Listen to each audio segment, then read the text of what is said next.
Hey there guys, my name is Marcus, and in this video I'll show you a simple way how you can easily add money on Coinbase Pro. So let's start. First thing you want to do is just when you're going to be on Coinbase Pro, you want to click on the left side deposit.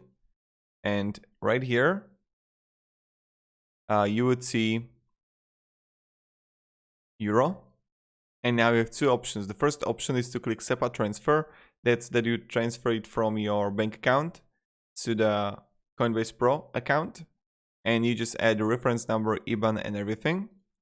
Or the second way how you can do it is to go Coinbase.com and same style from to Coinbase, and you just add how much money you want to actually transfer, like 100 euro, and then you just deposit. So without any fees, without any limit, the processing time is instant. And this is how you can add money on Coinbase Pro. So thank you very much everybody for watching. If you have any questions, ask me down in the comments, and have a great day and goodbye. See ya.